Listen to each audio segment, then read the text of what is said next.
Oke guys, di video kali ini gue akan menceritakan seluruh alur cerita dari film The City of Violence. Film ini telah rilis pada tanggal 25 Mei tahun 2006. Walaupun film ini sudah lama, tapi sangat menarik untuk dibahas pada video kali ini. Di dalam film ini bercerita tentang terdapat 5 sahabat yang selalu bersama-sama, namun salah satu temannya meninggal dengan misterius. Beberapa dari mereka mencoba untuk mengusut pembunuhan tersebut. Dan apakah yang akan terjadi selanjutnya? Yuk tanpa berlama-lama lagi, yuk kita masuk saja ke ceritanya guys.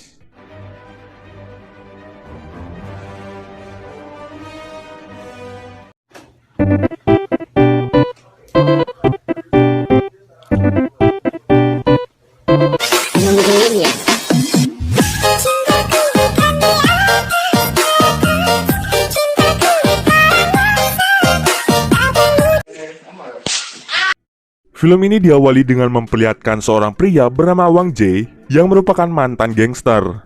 Dia mencoba untuk mengejar sekelompok punk yang berlari mengarah ke sebuah gang, di mana pada tempat itu Wang Jie langsung dibunuh oleh mereka. Scene kemudian berpindah pada seseorang bernama Jung Tae-soo yang merupakan seorang detektif yang bertugas di daerah Seoul. Dirinya sangat terkejut karena mendapatkan kabar bahwa teman baiknya yaitu Wang Jie telah tewas. Mendengar kabar bahwa temannya meninggal, akhirnya Tae-soo langsung pergi ke kota Ansung, tempat pemakaman Wang Jie. Di situ Tae-soo bertemu dengan 3 teman masa kecilnya yang sudah 10 tahun lebih tidak bertemu satu sama lain. Mereka adalah Pilho, yaitu orang paling sombong karena kekayaan yang dimilikinya, Seok-wan yang bekerja sebagai penagih hutang, sementara kakaknya yaitu Dong-wan menjadi guru matematika. Mereka akhirnya berkumpul setelah sekian lama tidak bertemu. Kebetulan Tae-soo merupakan seorang detektif. Dirinya lalu menanyakan kepada Pilho tentang kematian dari Wang Jie. Pilho menjelaskan bahwa Wang Jie diserang oleh sekelompok gangster punk yang mencoba untuk menghancurkan barnya. Disitulah Wang Jie menjadi marah dengan gangster ini. Alhasil Wang Jie langsung mengejarnya sampai masuk ke dalam gang-gang kecil. Nah, disinilah Wang Jie tewas dengan cara ditusuk di bagian perut. Setelah mengetahui bahwa kematian Wang Jie masih menjadi misteri, pada akhirnya Tae-soo memutuskan untuk menyelidiki kasus ini selama seminggu sebelum dirinya kembali ke kota Seoul. Setelah itu, Tae-soo mengingat kembali masa-masa SMA di mana mereka berlima sudah lama menjadi teman baik. Mereka selalu saja bersama-sama, mulai dari tawuran dan babak belur pun selalu kompak. Di lain tempat, Pilho sedang bertemu dengan Presiden Seoul yang bernama Mr. Jo. Mereka rencananya akan membangun sebuah bisnis besar dengan menjadikan kota Ansung dan kota Seoul sebagai distrik wisata. Tidak hanya distrik wisata saja, melainkan mereka akan membangun perusahaan di bidang perjudian, yakni kasino di berbagai tempat. Hal ini tentunya akan merugikan orang-orang yang tinggal di daerah tersebut. Tidak hanya itu saja, Pilho juga sangat licik, di mana dirinya menggunakan kekerasan dengan membawa banyak anak buah untuk memaksa para warga agar mau menjual tanahnya kepada Pilho. Nah, hasil penjualan tanah ini akan dibangun menjadi bisnis besar bagi mereka. Hal ini akan menguntungkan pihak tertentu dan akan merugikan banyak orang. Sementara itu, Tae-soo mencoba untuk menyelidiki dan mencari orang yang telah membunuh Wang Jie. Dia mencari gangster yang diceritakan oleh Pilho di sebuah kasino. Lalu salah seorang memanggil teman-temannya untuk menghajar Tae-soo. Namun Tae-soo menang telak, tapi tidak mendapatkan informasi apapun dari mereka. Sampai di suatu ketika, ternyata gangster tadi telah memanggil kawan-kawannya. Geng tersebut menggunakan berbagai senjata, mulai dari geng baseball, geng tongkat hoki, geng wanita, geng sepeda, dan masih banyak lagi. Di situ terpaksa Tae-soo mengerahkan seluruh kekuatannya untuk melawan mereka semua. Sampai di suatu saat, temannya bernama Seok-wan datang untuk membantu Tae-soo. Karena saking banyaknya mereka, pada akhirnya Seok-wan dan Tae-soo memutuskan untuk kabur dari sana. Di situ Seok-wan berkata bahwa kota Ansung terdapat banyak sekali gangster yang berkeliaran. Tae-soo memiliki rencana di mana mereka mencari pimpinan dari setiap gangster untuk diinterogasi.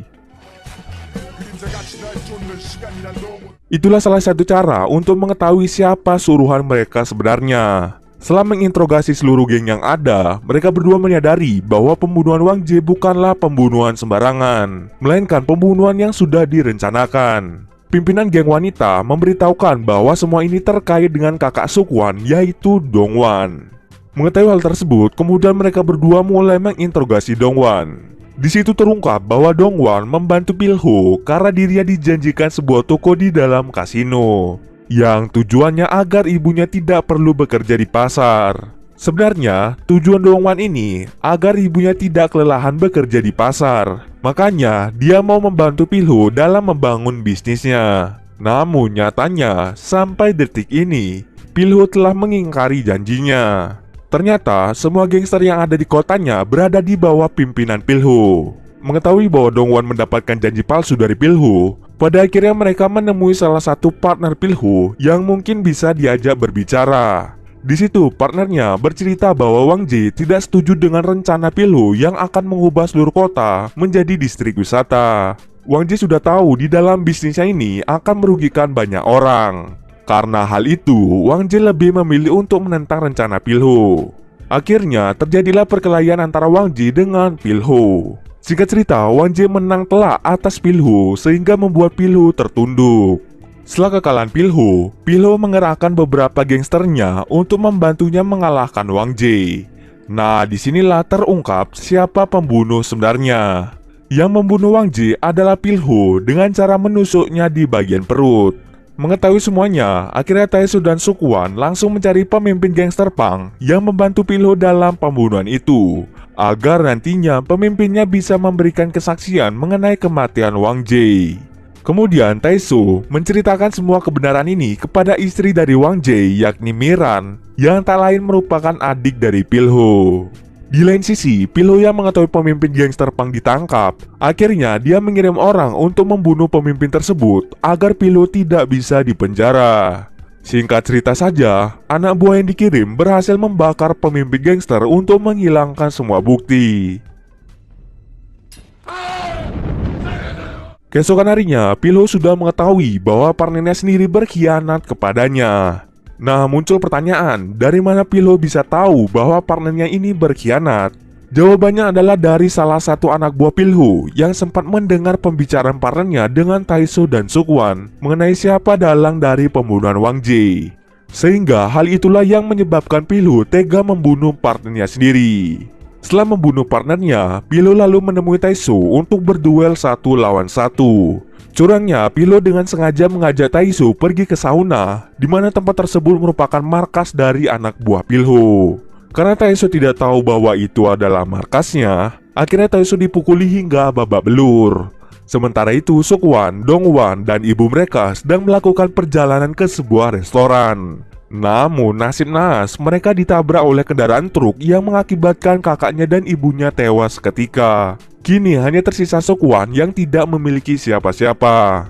Ketika Sukwon meninggalkan pemakaman kakak dan ibunya, dirinya melihat Taesu dari kejauhan. Miran kemudian memberikan informasi penting mengenai pertemuan Pilho dengan Presiden Seoul, yaitu Mr. Jo. Mendengar hal tersebut, mereka berdua langsung bergegas ke tempat lokasi yang sudah dikatakan oleh Miran. Tanpa terikat oleh hukum, Taesu dan Sukwon menyerbu benteng Pilho, di mana mereka berjuang untuk bisa menerobos masuk ke dalam. Di dalam, mereka berdua harus menghadapi anak buah dari Pilho terlebih dahulu. Dengan sangat mudah, Taesu dan Sukwon berhasil menerobos masuk ke dalam. Di situ terlihat Mr. Jo sangat kecewa terhadap Pilho. Bagaimana dua orang lawan banyak anak buahnya bisa lolos seperti itu? Atas kegaduhan yang terjadi, Mr. Jo memutuskan untuk berhenti bekerja sama dengan Pilho. Mendengar hal itu, Pilho tidak segan-segan langsung membunuhnya, yang mendorong semua tamu untuk pergi dari tempat itu. Kini tersisa Taesu, Sukwon, Pilho, dan keempat anak buah yang bisa dibilang lumayan kuat dari sebelumnya. Sebelum melawan Pilho, mereka berdua harus melawan keempat anak buahnya terlebih dahulu. Pada awalnya, Taesu dan Sukwon kesulitan untuk melawan anak buahnya, hingga pada akhirnya mereka berhasil mengalahkannya. Setelah berhasil mengalahkannya, kini hanya tersisa Pilho. Namun di sini terlihat mereka berdua sudah kehabisan tenaga akibat melawan semua anak buahnya. Lagi-lagi dengan curangnya, Pilho menggunakan senjata untuk memotong jari-jari Sukwon. Tidak hanya itu saja, Pilho menusuk Taesu tepat mengenai perutnya. Untung saja di saat-saat terakhirnya, Sokwon berhasil membunuhnya dengan menusuknya tepat di bagian perutnya sehingga membuat Pilho tewas seketika. Ketika Taesu mati kehabisan darah, dirinya ingat dengan masa kecilnya bersama dengan keempat sahabat lainnya yang berbicara mengenai masa depan mereka. Kini hanya tersisa Sokwon yang hidup, yang harus merelakan sahabat-sahabatnya pergi untuk selama-lamanya. Dan cerita pun selesai. Oke, mungkin segitu dulu alur cerita film kali ini. Kalau kalian ada yang mau request film atau mereview sebuah film, silahkan komen aja di bawah guys. Jika ada salah atau kurang dari alur cerita di atas, gue mohon maaf. Oke, see you next video guys.